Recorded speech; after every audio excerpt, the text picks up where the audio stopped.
Are you planning to write a test of English exam for academic or immigration purpose, and you're wondering which one to write, whether or not to write a CELPIP exam or an IELTS exam? This is the best video for you to watch. So let's get started. Boom. Oh, na, na, na, yeah. It's Pascal again.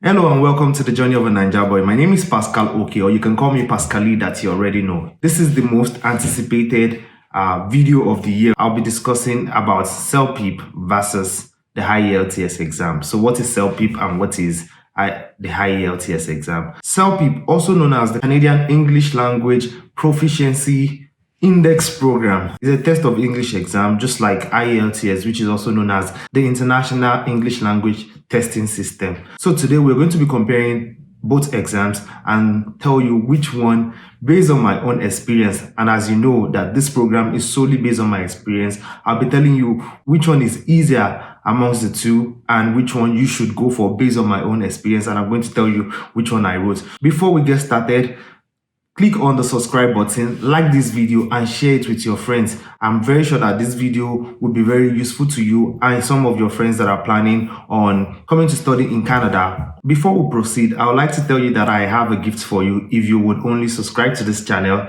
and watch this video till the end. A gift for you at the end of this video. So CELPIP versus IELTS.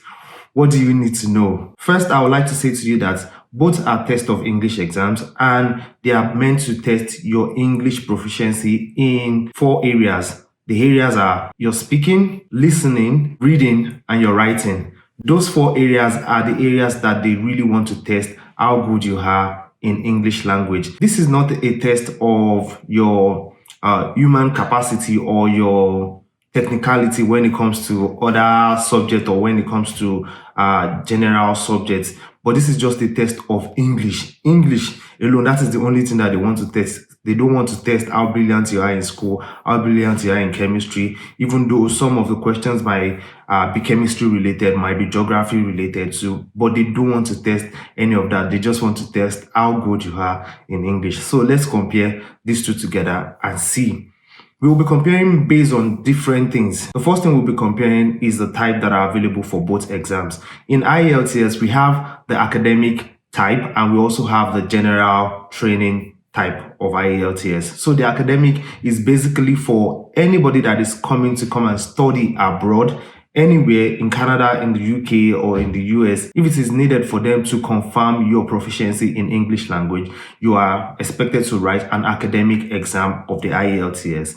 And the general training of the IELTS is for immigration purposes. If you're immigrating to another country, maybe you want to go and work there, or you're moving permanently as a permanent immigrant to a country, say Canada or the US or UK too, you are expected to write the general training exam of the IELTS. The CELPIP exam has 2 types too. The first type is the CELPIP General and the other type is the General LS. The General LS stands for listening and speaking, meaning that the only thing that you'll be tested when you do the General LS is just your listening and your speaking. This is specifically meant for those that are doing their citizenship exams in Canada. But the CELPIP General is meant for people that are doing their immigration into Canada. Say you want to immigrate as a permanent resident to Canada, or you want to come and work in Canada. Those are the types of these exams that you need to know. For the CELPIP, we have the General and we have the General LS. And for the IELTS, we have the academic and we also have the general training exam. There's also a new one in IELTS called the IELTS indicator. That is a new one and you might want to read up about that. Next up is the prices. We'll be comparing these two based on their prices. So I'm going to tell you that last year I tried to write IELTS exam twice. But because of Corona, I was unable to sit for the exam. The first time I paid for the exam, I paid a total of 322 Canadian dollars. The exam itself was 280, but plus tax of the province that I currently reside, it makes up to 322. But my first exam was cancelled, the IELTS exam. I was preparing for that. And the next time I booked again, I paid $330. So I would say that for IELTS, the standard price is probably between 322 and 330. So that is what I paid based on the 2 times that I registered to write the IELTS exam. But for those that will be writing the IELTS exam in Nigeria, I know that currently the price is 75,000, but starting from February 2021, the price will be going from 75,000 naira to 79,000 naira. So if you really want to write the exam, I would say that you should just book the exam right now. You can save yourself a couple of naira. 4K is not a small money. So for the CELPIP exam, it is almost the same amount. It is 280 as well, plus tax, making it 322. So when I booked my CELPIP exam, it was 320 in total that I paid. So meaning that for those of you in different provinces of Canada, you might pay a different amount based on the tax in that particular province that you have. But for anybody that wants to write, the price is basically between 280 without tax and 322 with tax, or 330 with tax, depending on the province that you have. So that is the price for both exams. Next up is the variance of the exams of both exams. For CELPIP, we only have the online version, which is the computer-based test. And on the other side of IELTS, we have the paper-based and we also have the computer-based test. I think because of the coronavirus, most centers are closing up, and that is the same thing that happened to me last year when I wanted to write this exam. I booked twice, just like I said earlier, and I was unable to write the exam at all because for every time that I'm close to writing my exam, they always shut down the centers because of coronavirus. So the 2 times that I've booked and I've read to write these exams, I would say to you that it was cancelled. So the second time when it was cancelled, I just immediately booked the CELPIP exam and I wrote, and I'm going to tell you how that went. Next thing to know is how long it takes for you to get your results when you write both exams. If you write the IELTS exam, it takes you 13 days to get your results if you write a paper-based exam. But if you write a CBT exam, it takes between 5 to 7 days for you to get your results. The same thing applies to the CELPIP exam. If you write the CELPIP exam, it takes between 5 to 8 days for you to get your results. Sometimes, some people say that you can pay for a fast-track result anyway. So if you want to get your exam quicker than usual, you might pay and you get it in 3 to 4 days for the CELPIP exams. Another thing that you should know is the availability of both exams. CELPIP exam is only available in Canada and 6 other countries, and the countries are the United States of America, Singapore, the Philippines, United Arab Emirates, India, and also in China. Those are the only places that you can write your CELPIP exam if you're planning to immigrate to Canada. But for IELTS exam, there are a lot of countries that are really providing the exam where you can write the exam. So it is not limited to certain countries. I think maybe over the years, the CELPIP exam will also be extending to other countries. But for now, IELTS is available almost every country, but CELPIP is only available in 7 countries. So that is one thing that you need to know. So if you're in Canada and you're considering writing this exam, then it is good for you to know that CELPIP is available in Canada for you to write. The next thing we'll be talking about is the scores or the rating for both exams. For the CELPIP exam, the exams are rated over 12. The score is over 12 in total that you can get. That means you can get between 1 and 12. And for the IELTS exam, you can get between 1 and 9. So 9 is the total exam. And when it comes to the Canadian language benchmark for immigration, I think the CLB level that is expected of you for you to be able to qualify or for you to be able to stand a chance when it comes to immigration, you're expected to have a minimum of CLB 7.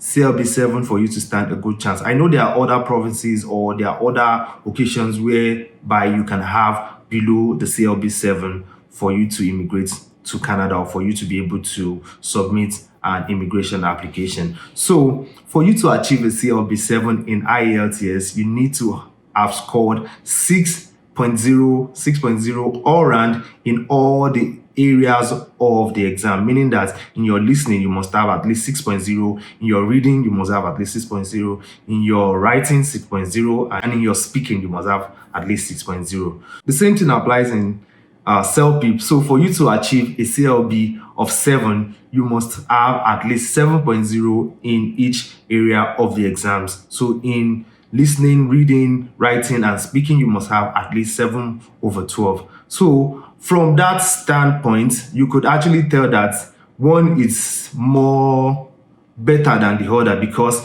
if you're considering getting a 7 over 12 to getting a 6 over 9, I think a 7 over 12 is more achievable. So if you're deciding whether or not to write the exam, I'm not going to tell you which one to write, but based on that, you should know that there's one that is way better for you to write when it comes to the test of English exam. Next up, I'm going to talk about the availability of the materials for this exam.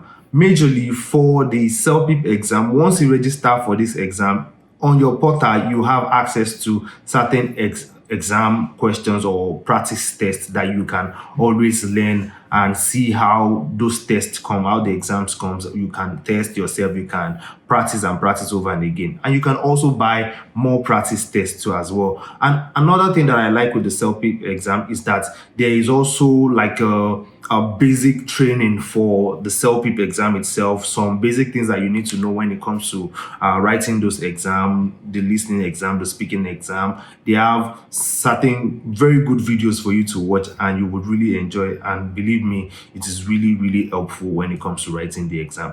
On the other hand, for IELTS, I registered with the British Council on the British Council portal. So immediately I finished registering, I was given, I think, a link to some practice exam, but believe me, it was not as straightforward as it is in the CELPIP exam. And just like I told you before, that I booked for this exam 2 times, so meaning that I must have been reading for a long time, maybe because of what people have said about the exam, or because of my own phobia for the exam from the beginning. I've always feared to write the exam, so I really was so tensed when reading for this exam. But believe me, based on my own experience when reading for both exams, I believe that it was easier for me to read or to study for the CELPIP exam than to study for the IELTS exam. Story time. I've booked my exam, just like I told you, twice for the IELTS exam, and I was unable to write it. But on the second time that I was notified that my exam has been cancelled for the IELTS, I immediately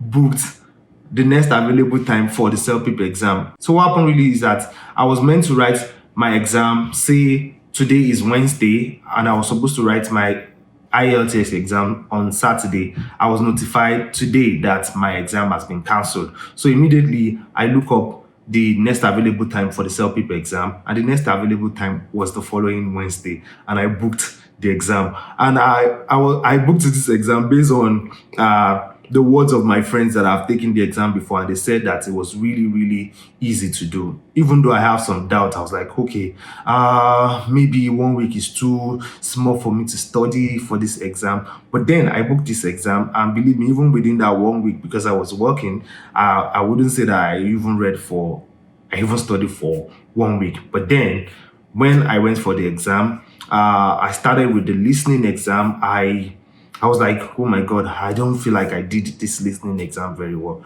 But believe me, when the results came out, I did really well. So based on my experience, I would say that depending on the country that you are presently, I would say that the CELPIP exam is an easier exam than the IELTS exam. If you're in a country where CELPIP is not available, I would say that you should go for your IELTS and make sure that you prepare very well. I wish I could tell you, or I wish I could give you some basics to reading or studying for this exam, but time will not permit me. And the gift that I said I was going to give you at the end of this exam, I'm going to be dropping a link in my description for you to have some practice exam for the IELTS, some Cambridge test exam for the IELTS. If you want to study for the IELTS, they are free. It's just going to be in a drive for you to just download, or for you to just copy and use for the exam. So I hope you like and you enjoy this